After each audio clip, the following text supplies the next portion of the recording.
I'd like to show you two new features in the Acumatica Report Designer program that were included in the Acumatica 5.0 release, which was just released recently.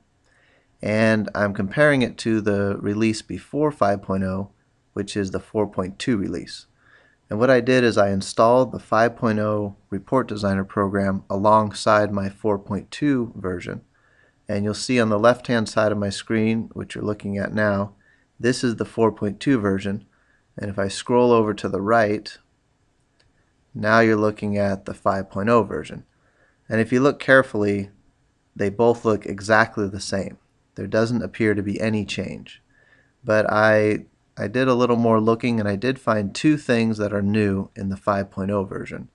The first thing is very significant, I think. It's a great improvement. And first I'll show you what it looked like in 4.2. It's related to grouping. If I go into the groups here and add a group, in 4.2 it only allows me to group on an existing data field in Acumatica, and you can tell because of this drop down icon. Now I'm not connected to a report right now, so we don't see any values, but if I was, that drop down would only show me data fields that are actually in the Acumatica application. Now in 5.0, if I go back to the right hand side of my screen now, go to the same area, and I add a group,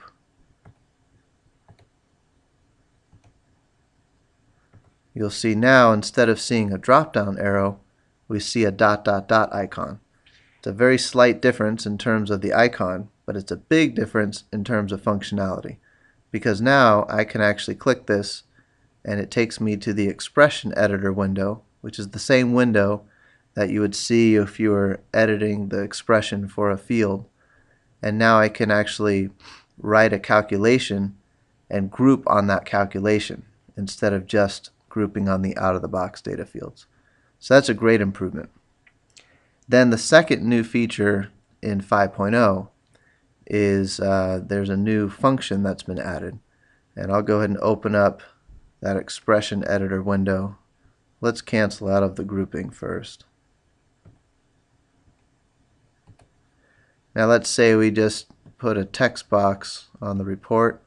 That's my 5.0 version, and I'll do the same thing for my 4.2 version. And then we go into the expression editor.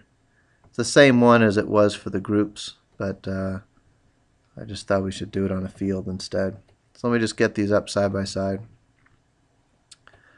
So on the left hand side is the 4.2 one, and if we go into the text functions, you'll notice that the last two are pad left and pad right. If we go into the 5.0 version to the same text area, we have the pad left, the pad right, but now we have a new one called substring.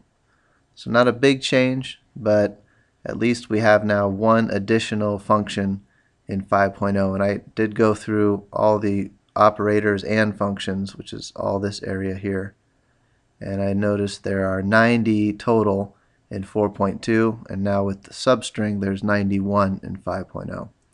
So again, not a big change, but at least we have one new function, and hopefully the list of functions and operators will continue to grow in future versions of Acumatica.